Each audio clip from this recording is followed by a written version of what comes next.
Hey everybody, welcome into Domesticated Gamblers, three dads with our favorite picks of the day coming to you each and every weekday here on YouTube. It is January 19th, 2023. My name is Eric Sontag, joined as always by my friends Shawn and Tito Ulrich. If you are watching us on YouTube, make sure you hit that like button and subscribe to our channel.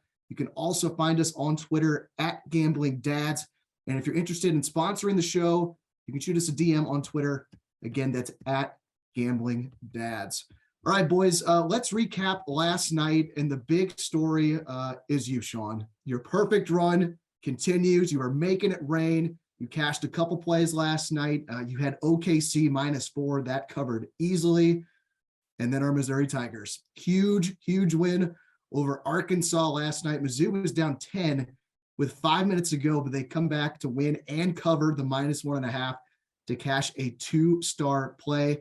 Shawn, I know you're domesticated and you fell asleep before the game was over, but you, my friend, 2 days in, you are carrying the show on your back. Perfect 5-0 for a profit of $700, and we have not even gotten to your best sport yet in the NFL. So how are you feeling today, bud?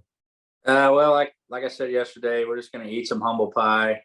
We're going to stay even keel. You know, we're +7 units right now, but I texted you guys last night and said I was going to need a couple late calls to go my way, and we got them, baby. We got them. Really, a lot of questionable calls. I was sweating for you, bud. I know. I was texting with Eric at the end of the night, and I'm super happy that we pulled it out. I thought you were going to have a bad beat there at the end when who was it? Arkansas came up with that 3-pointer to make it a 1-point game. But hey, but you know what?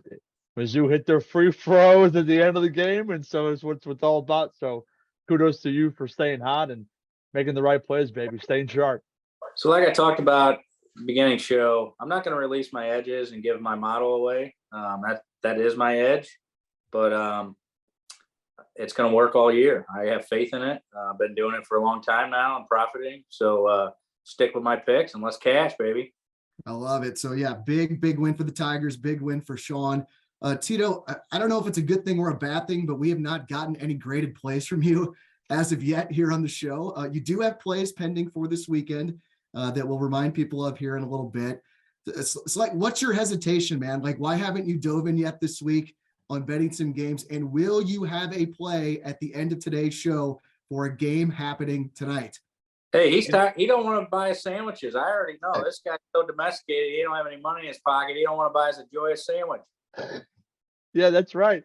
You know, I was talking to some other domesticated dads last night at my athletic association meeting for my kids' school, and they were asking me about these hot takes that I'm providing to you guys. And so, you know, I'm providing you with so many hot takes that, you know, I'm not even worried about the bets right now. So, you know, Eric, maybe I have a bet later on today, maybe I don't. I'm going to keep you guys on your toes, and maybe if I do, it'll be a surefire play, and that everyone's going to want to jump on the bandwagon for sure. Wow. I would like to come out and say all these professional handicappers on Twitter, they post all these picks, you know, 10 plays a day, 12 plays a day, sign up for $4.99 a month, $5.99 a month. Look, I'm giving picks away for free, and I'll put my picks up against any of their picks all year long. So if any of these hotshot Twitter handicappers want to come after me, let's go. Friendly competition, or they want to put some money on the line, let's go. Let's bring it on. Wow, look at this guy staying hot and taking names. I love it, man. Love the hot takes and love the fire. You're learning some stuff from my toilet takes, aren't you? I just don't like their cheap antics they use on Twitter. You know, on fire, handicapper can't be beat. You know, get on video and talk about it. I totally agree with that. I think guys just want to boom, you know, we're killing the books tonight. We're crushing them. And I'm like, this is a marathon. This is not a sprint. You do not want it. First of all, don't pay from picks from someone like that. I don't really think it's a good idea to pay for picks at all. No. But especially somebody like that. So we are recapping our plays here in the show. I'll give the records during each show. And I also am putting out recaps on Twitter. If you follow us at Gambling Dads, we are transparent 100%, either at the end of each night or the next day, next morning. I'll make sure to update the records and our results from the previous night. As for me, I lost my only play last night. I had Indiana State -2. They lost by 11. So that was good times. So I have had 2 plays graded so far on the show, and I've juiced out. I'm 1-1 and down $10. Before we get going, I do want to clarify our goals on the show. We talked about this a day or two ago, and Shawn, you just kind of referenced it a little bit. You said that you want to be at least 56%, right? But it's not even just about the percentage, because of the way that you bet units. You don't necessarily have to be 56% to have a good profit. So just kind of clarify what your goal is on the show. Well, my goal is to just stick with, well, I don't really want to talk about it. I don't want to give it away. I look at markets, and that's where I determine my bets. The way that sharps are betting, the way that money is being flowed through on certain sites.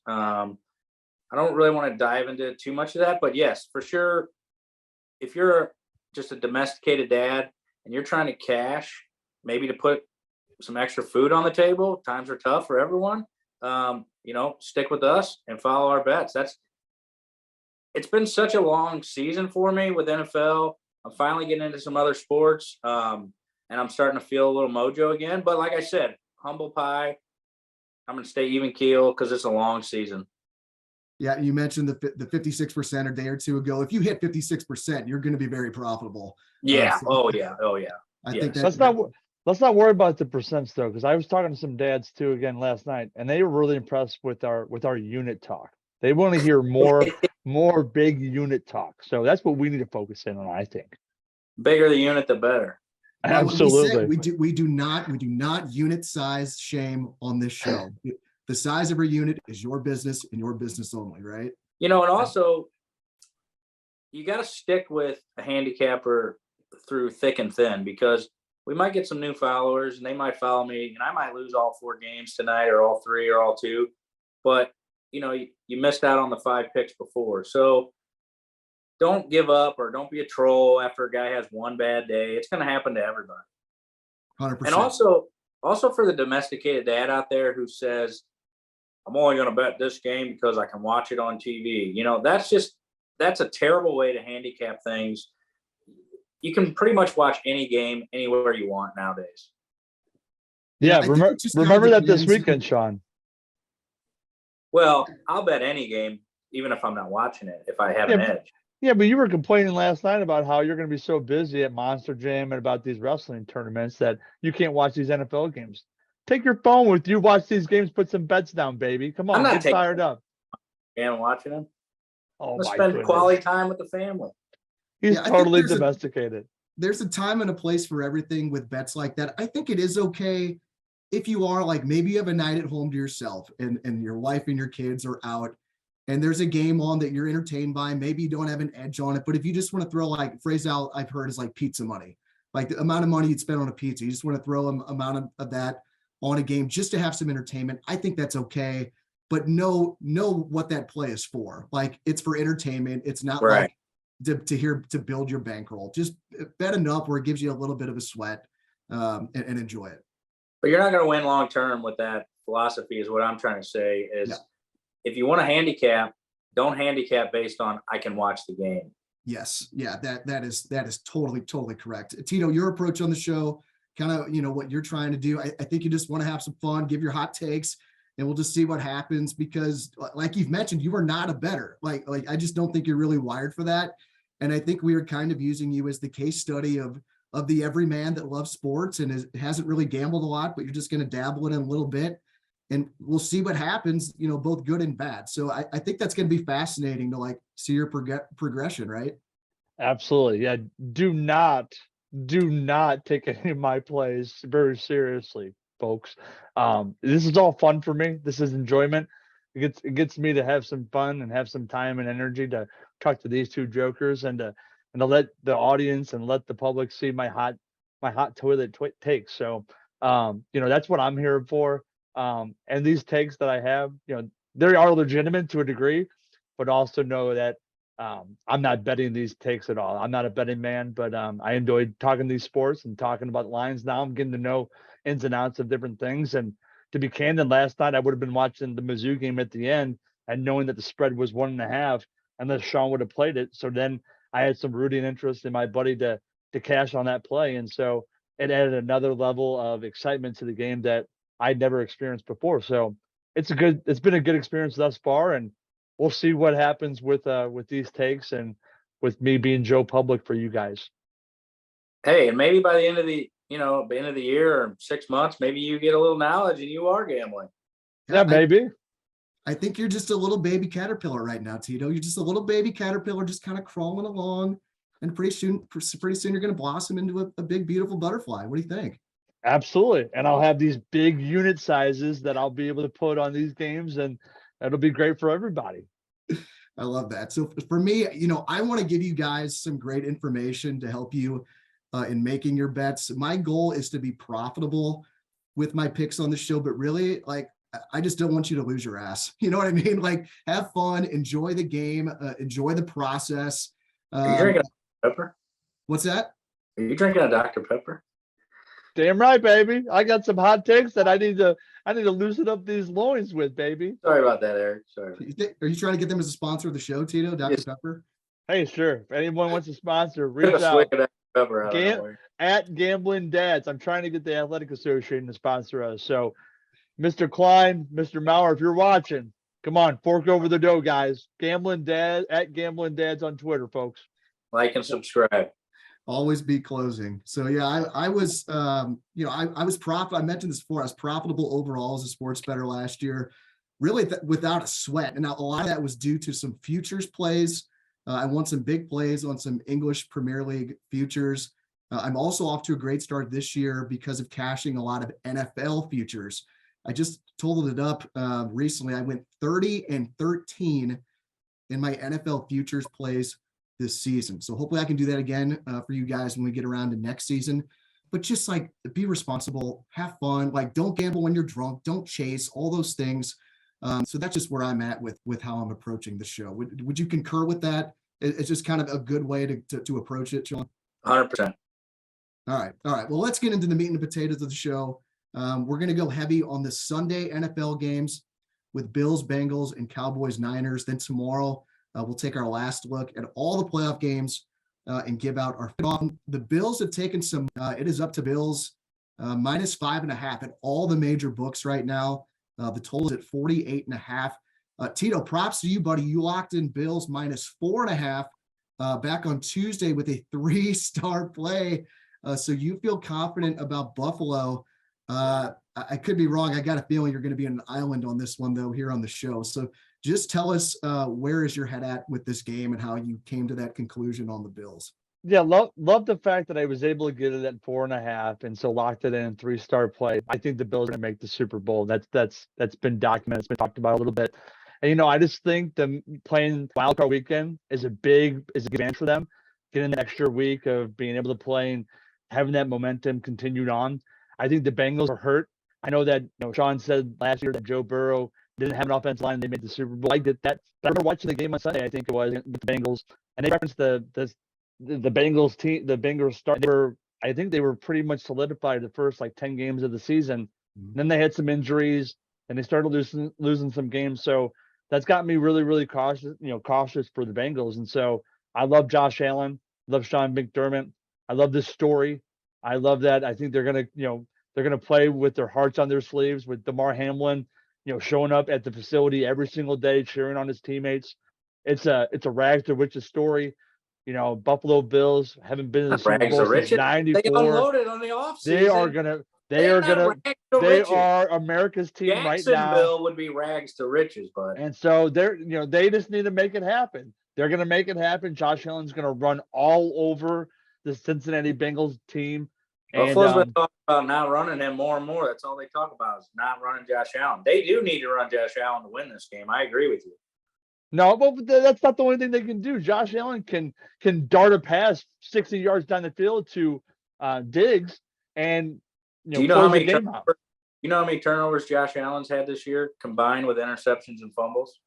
I do not know, but I don't really care because Josh Allen's is a supreme talent and is one of the best quarterbacks in the league. He might be the best quarterback in the league right now, and not this fraud Mahomes that you were slobbing over his knob yesterday. So you can keep on talking about your little stats and your little whatever you want to call it, fumbles and interceptions or whatever, but it doesn't really matter. And the scheme of the things is that Buffalo Bills are going to make the Super Bowl. They're going to play the Giants, and it's going to be a great game. 30 combined fumbles and interceptions for Josh Allen this year. Wow. I did not know that. Yep. Here's the thing with Buffalo. They signed John Brown off the streets, and they signed Cole Beasley. So you know where they're at wide receiver. They're weak. They're thin. They're not signing these guys because they're some world beaters. They're, have any kind of talent, really. He's got a little bit of a history with Beasley from playing there, but these guys are washed up, both of them. So Buffalo, to me, these are insurance policies. Those are insurance policies. McKenzie's going to play this week. Where was he throwing his bomb to? John Brown last weekend? That got picked off. I mean, you got to watch the games. You got to watch the games if you want to have takes. They like got that. Dawson Knox. They're going to be fine. They're not going to be throwing the ball downfield to John Brown or in the slot with Cole Beasley. That's not happening. That's more of insurance policy. Get out of here with this take. The only interesting thing is Buffalo did take on 71% of the money. So sharps are on Buffalo, which is very interesting. Now the public is on Cincinnati. Man, I know you don't give out picks until Friday, Shawn, but where are you leaning right now? We'll He's see a sharp. We'll see what the injury report. What do you think he's leading? We'll see the injury report, what it looks like tomorrow. All right. So here's where I'm at. And you talked about this on Tuesday, Shawn. The Bills have not been playing well for about a month now. Maybe two. Yeah. I looked at their last 5 games. They beat the Jets. They did not cover. They beat the Dolphins in the regular season. They did not cover. Then they beat up on the Bears. They were the worst team in the NFL. I'm not going to give them that much credit for that. Then they beat the Patriots in the season finale, and they did cover that game. But Shawn, we talked a lot about that.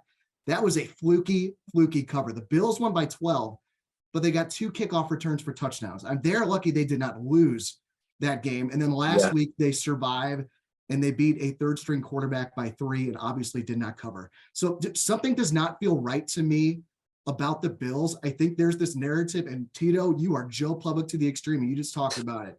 The narrative, the Hamlin thing, they're going to ride this emotion, take it all the way to the Super Bowl. I want to fade narratives like that, and I think they might lose outright on Sunday. Tito, I'm assuming you wholeheartedly disagree. Oh yeah, well I'm taking Buffalo -4, so they're going to have to win outright to even make it. So yeah, absolutely. I don't know what you guys are talking about in regards to riding this wave. The week after Hamlin, they had 2 kickoff returns for touchdowns. Man, that's essentially riding the wave of putting them on their back and using that emotion to make plays. So one game, and then last week it was a really fluky game. You said that they barely beat a third-string quarterback. The third-string quarterback didn't accumulate any touchdowns for them, did he? I don't think he did. It was all defensive scores that Miami had, and there was field goals. So this narrative that they're not playing well because of who they've played or what they've been through over the last several weeks, I just don't understand it. I don't get it. Well, you don't get it. You don't get it because you're Joe Public. Okay, sure. Maybe yeah, you're right. I am Joe Public, but it doesn't make any sense in regards to, oh, well, this is why, you're gonna make every excuse in the book on why they've been a terrible, why they've been a so-called terrible team the last 5 or 6 weeks, but then you can't list anything substantially that shows whenever I make those statements about them playing with their heart on their sleeves with emotion with regard to those punt returns. You can't tell me that those punt returns didn't happen. Kickoff returns. You can't tell me that didn't happen unless DeMar Hamlin thing happened. I mean, I truly believe that, and most people don't believe that. You can't use that logic in sports. We saw it with the TCU Georgia situation. TCU against Michigan, 2 pick sixes, and they stopped Michigan twice inside the 5-yard line, and they won by 6. They play that game 4 more times. I think Michigan wins 4 out of 5. We saw what happened with the regression in the national championship game with TCU. So you think with that logic then, that 9 times out of 10, the final week of the season, Buffalo loses the Patriots? That's what the logic then says. I'm not saying that. I'm just saying that the way that game shook out, Yes, I think there was a wave of emotion for that one game. It reminded me of the Saints when they came back from Hurricane Katrina, like some special things happened. But that emotion, I don't think that can last for a whole nother month when you're playing against these elite teams. Miami wasn't elite. They were a good team. You did bring up a good point, Tito.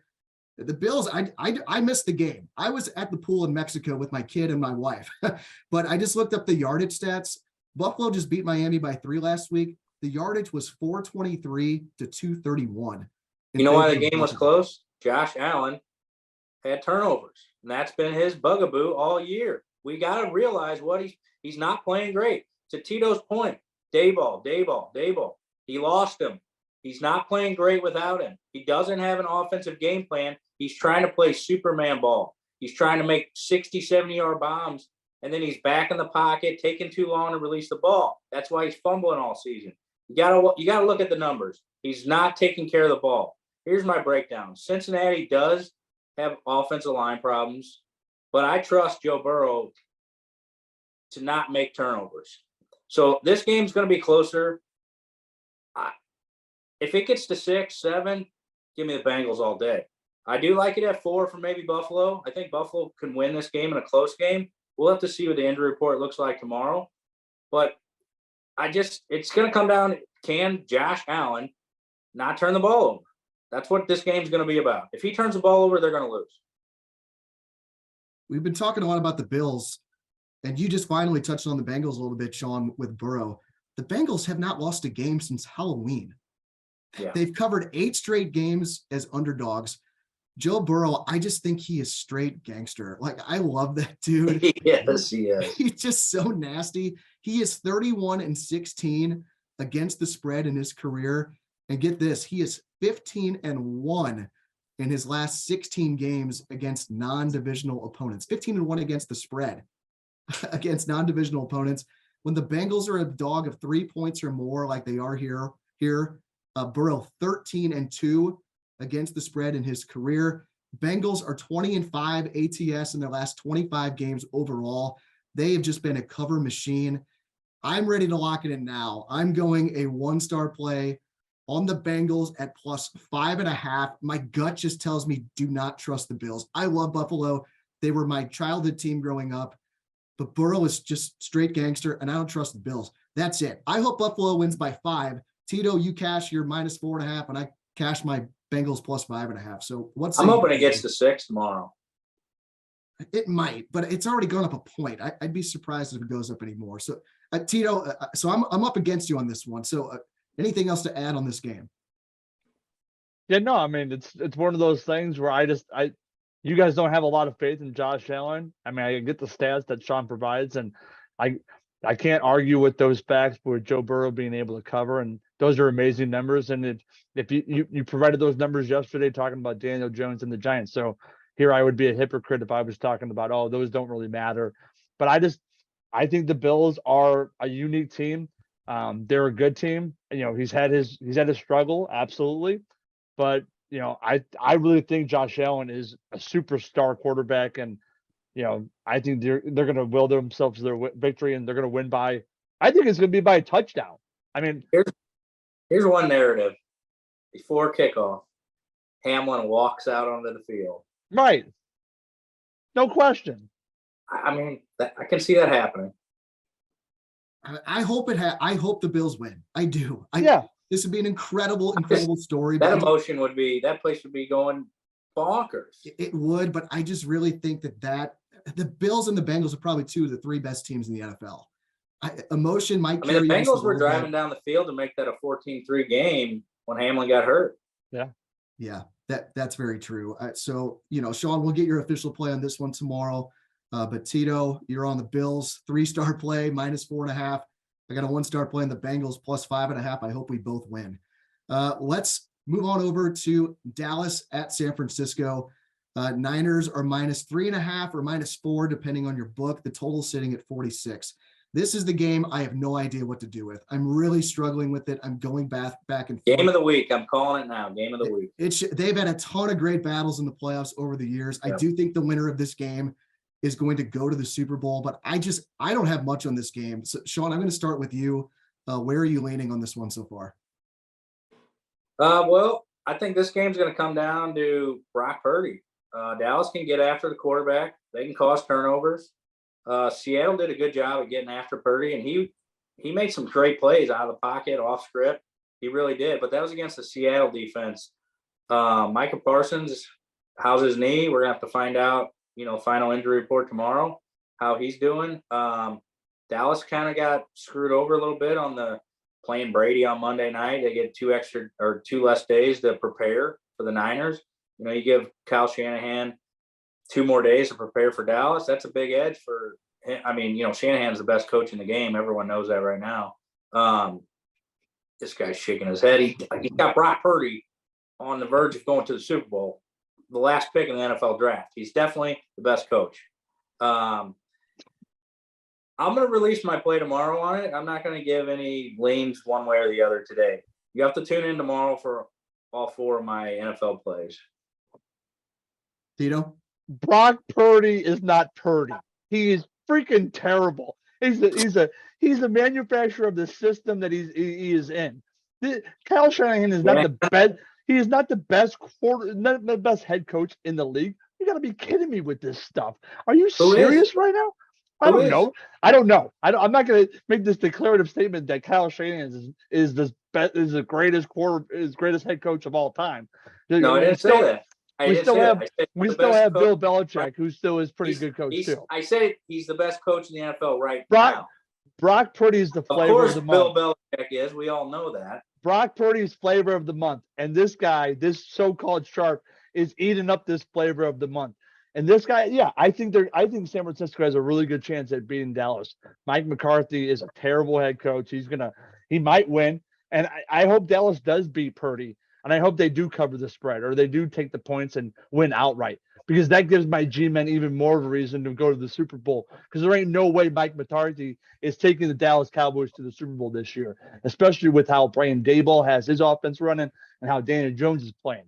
But if it is Purdy, Purdy's not Purdy, and he's going to be terrible. He was terrible last week. The Seattle exposed him. They got to him early. It was a closer game than it should have been. This game, this might be the game of the week because it's close, but it's going to be god-awful to watch because it's going to be a bunch of running. Purdy's going to be fumbling. He's going to be throwing crappy passes all across the field. So get out of here with this stuff. And Kyle Shanahan is not the best coach in the NFL. Andy Reid is probably better than Purdy. Do you even listen to what I say? I didn't say Purdy was that good. I said the game's going to come down to how he plays. And you're saying, he's the best.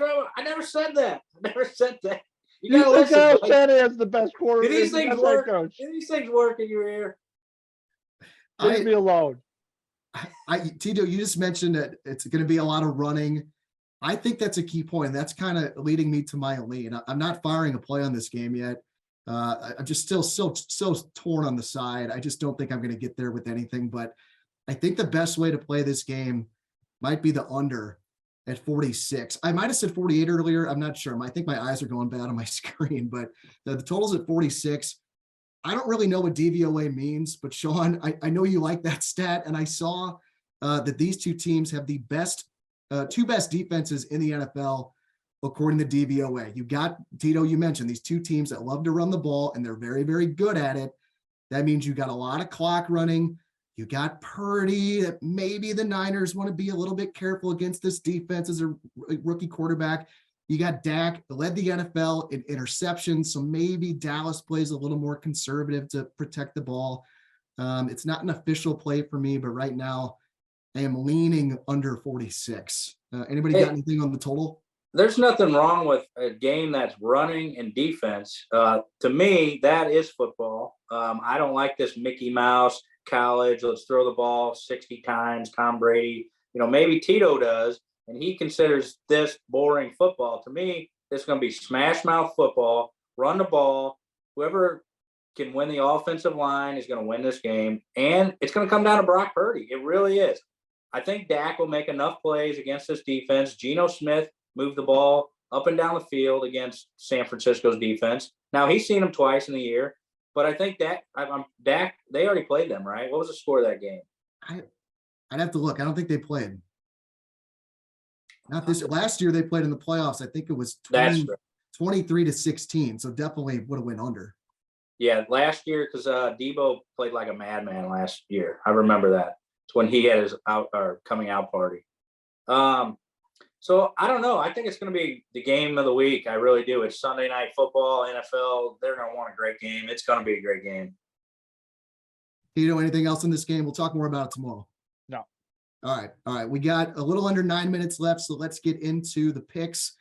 Shawn, you definitely have the honors. You are putting your perfect record on the line tonight. Again, you are 5-0 with a $700 profit so far through 2 days on the show. So what you got tonight? We're going to dabble in the NHL a little bit. We're going to play the Jets plus 140 for a 1-star play. We're going to go over to the Rangers at minus 110 for a 1-star play. And then we're going to play the Capitals, and we're going to lay minus 210 for a 1-star play. Whenever 8's on the ice, you got to watch. He's doing some incredible things. This guy, wait, you don't like Ovechkin now? 8? You call him 8? Yeah. I know his number's 8. Alex the Great, you idiot. What are you talking about, 8? 8. This is where, unfortunately, folks, this is where the streak ends. This is where it goes, right? He's going to lose these plays, and then he's going to come up with a bunch of excuses tomorrow about why these didn't hit. I've never made excuses, ever. I don't make excuses. And then we're going to go to college basketball for a 2-star play. We're going to take Michigan State money line. They are laying 2.5, but I have it projected as a Michigan State 1-point win. So we're going to go money line, 2-star play. We're going to lay minus 155. All right. So Shawn's on Winnipeg, the Rangers, and the Caps in the NHL, and he's got the Michigan State money line. Tito, let's see if this guy over here with all these hot takes will actually make a play. Let's go. He's 0-0. You want to play? You want something? You got something tonight, baby. I'll give you something. My alma mater, baby, Lindenwood University, finally jumping up to the NCAA Division I basketball, baby. They're playing at St. Charles Highland Arena. I love the Lions tonight, baby. They're getting 5.5 points. They're playing Southern Indiana. They got this great point guard who shoots 90% from the free throw strip. You got to hit your free throws in March and during conference tournament play, baby. And even though they can't make the tournament for the next 3 years, it doesn't matter. They're going to win tonight. They're going to take the 5. They're going to shock the world. They're going to upset Southern Indiana, and you mark it down to 1-star play, baby. You take it, Eric. All right, I got bad news for you, Tito. I think the Sharps are on Southern Indiana. It opened at 3.5. It's been bet up to 5.5. I mean, I guess it's good for you. You're getting 2 more points, but I think somebody knows something. Tito, you don't know that Ovechkin's number is 8? I do know his number is 8, but you don't ever call him 8. You call him Alex the Great. That's his nickname. It's not 8. You called Tom Brady 12 forever. Everyone did it. That's because that's what you call Tom Brady. You call him TB12. You don't call him Alex the Great. Before it became TB12 and he marketed himself, it was 12. Everyone. What do you call Lionel Wright? What do you call Lionel Wright? You go 890. How you don't know? You call him Roars. You come on, get with the hockey lingo. On the same level. Get with the hockey lingo. Come on, man. He's on the same level. You gotta do this and that. Come on. It's not the number anymore. Get out of here. I'm moving it along. I got to move it along. We got 5. I am old school. Hold on. I am old school. So I do call him by the number. You're right. You might be a little more trendy than me. I'm not trendy. I'm domesticated. I don't care about the trends. A $700 haircut. He's not trendy. He's got $700 to spend now because all of his winnings. He's up $700. So there you go. Tito, you got 4 more pending plays real quick. Mahomes to throw an interception. Yes. Plus 112 at a 2-star play. You got 3-star plays in the Giants plus 7.5 and Bills minus 4.5. And I forgot to mention this one again yesterday. Anyone outside the WWE roster to enter the Royal Rumble? No, at plus 150. Tito, when is the Royal Rumble? I don't even know. 2 weeks. 2 weeks from Saturday night, baby, at the Alamo Dome in San Antonio. Oh, it's going to be awesome on Peacock, a premium live event, baby. I can't believe I have to keep this on my pending sheet for 2 more weeks, this Royal Rumble play. All right, I got a Zoom here where I got 4:30 left. Before the Zoom runs out. I am 1-1 so far, juiced out with a loss of $10. I got 3 pending picks, all 1-star plays. I have Jacksonville, Kansas City under 53, Giants plus 7.5. I have Djokovic to win the Australian Open at minus 110. I'm not feeling good about this anymore. I woke up this morning and saw that he had won. I saw that the number 2 seed, Casper Ruud, has been knocked out. Djokovic is now plus 125. He dropped to plus 125 to win the Open. I checked. He's got a hammy. He's got a bad hammy. This makes me nervous.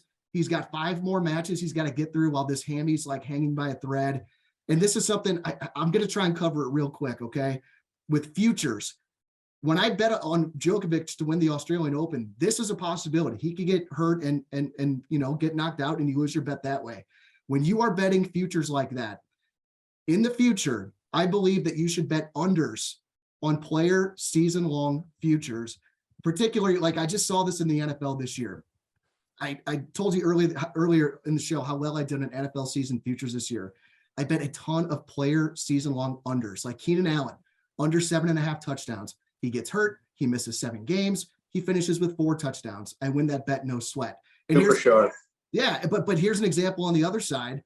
I bought into the Trey Lance hype before. Remember him? It's been so long since we've heard Trey Lance's name. MVP. Yeah, it was the only over I bet for all my season-long NFL futures. I bet his over rushing yards for the season. He tears his knee in week 2. I lose the bet. So we'll talk about as we get further along when we talk more about futures, but focus on unders for season-long player futures. I got one other play for this weekend. I put out today, just released today, Bengals plus 5.5, 1-star play. For tonight, I have one game I like in the NHL. I'm getting plus money on the Flyers, minus 1.5 at home against the Hawks. It's priced at plus 115 at BetMGM. Hawks tied for the fewest points in the league. They have been playing better of late. It's given me a little bit of pause. They've had 4 wins in their last 5 games, but all those games were at home.